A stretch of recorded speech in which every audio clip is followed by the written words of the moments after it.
राज्यसभा सांसद सुमेर सिंह सोलंकी के प्रयास से वापस अपने देश सकुशल भारत लाए गए।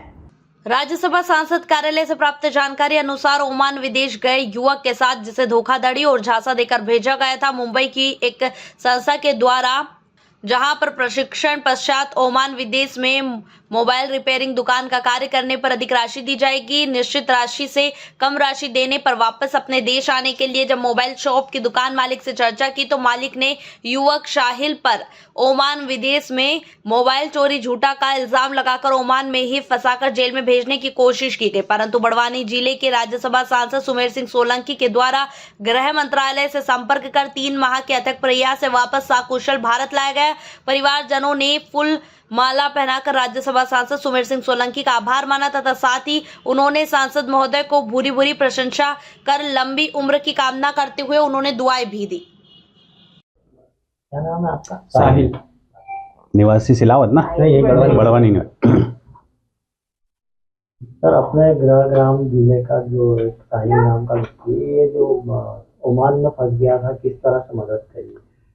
देखिए, सबसे पहले तो मैं देश की यशस्वी प्रधानमंत्री माननीय नरेंद्र मोदी जी का और हमारे विदेश मंत्री माननीय कीर्तिवर्धन सिंह जी और माननीय पवित्र मार्गरेटा, दोनों विदेश मंत्रियों का बहुत बेहतरीन सहयोग मिला हमको और मैं उन सब का आभार व्यक्त करता हूं बड़वानी जिले के निवासियों की तरफ से, साहिल के परिवार की तरफ से भी।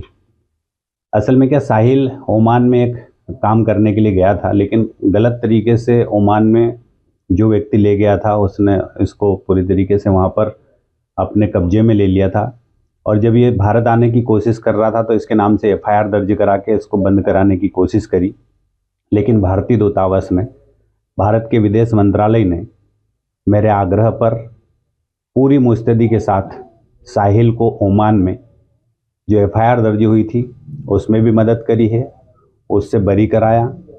साथ में गुरुद्वारे में 2.5 महीने तक साहिल को रखकर भारत सरकार ने भारत लाने का पूरा प्रयास किया।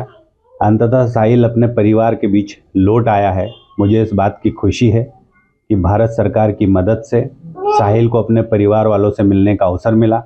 साहिल अब भारत के अंदर ही, हमारे देश के अंदर ही बेहतर काम राष्ट्र हित में करेगा, ऐसा पूरा आश्वासन साहिल ने दिया है। मैं साहिल को शुभकामनाएं देता हूं कि भविष्य में भी इसी प्रकार से देश के लिए काम करें और किसी भी प्रकार से जो प्रलोभन देने वाले लोग हैं विदेश से, मैं युवा पीढ़ी से आग्रह जरूर करूंगा, विशेषकर गल्फ कंट्री और अन्य जगह पर जो युवा हमारे जाते हैं काम के लिए, ज़्यादा मानदेय प्राप्त करने के लिए, ज़्यादा धन अर्जित करने के लिए, लेकिन बहुत सारे युवाओं के साथ विदेशों में कहीं ना कहीं शोषण होता हुआ नज़र आता है हमको। मुझे ऐसा लगता है कि साहिल की जुबानी अगर ये कहानी आप सुनेंगे तो बहुत ज़्यादा स्पष्ट होगा और अन्य युवाओं को भी प्रेरणा मिलेगी इससे कि हमको क्या करना चाहिए। साहिल का परिवार, उनकी बेटी, बेटा, श्रीमती, उनकी सासू, उनके ससुर जी, उनके परिवार के लोग पूरे 3 महीने तक खाना ठीक से नहीं खा पाए, लेकिन मैं आज भारत सरकार के दोनों मंत्रियों को, माननीय प्रधानमंत्री जी को धन्यवाद देता हूं और साहिल को भविष्य में बेहतर काम करने की शुभकामनाएं देता हूं। क्या नाम है आपका? मेरा नाम साहिल है।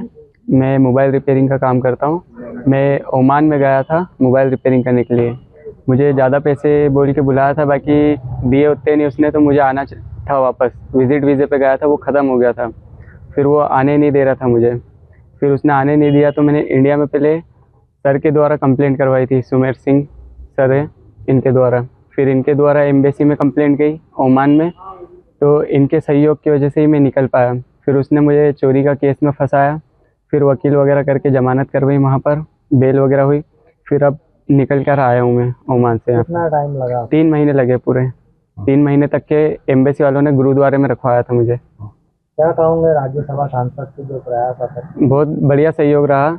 बस ये कि ये मेरे ही काम में लगे थे, बहुत परेशान हुए ये भी, बस परेशानी का नतीजा निकल गया। और थोड़ा बहुत अमाउंट भी लगा है वहाँ पर, जो बेल वगैरह करवाई थी उसमें लिए थे वकीलों ने पैसे। अच्छा, आप किसके माध्यम से गए थे ओमान? मैं दिल्ली में एक बाबा टूल करके है, मोबाइल रिपेयरिंग का काम भी सीखा था और एजेंट भी है।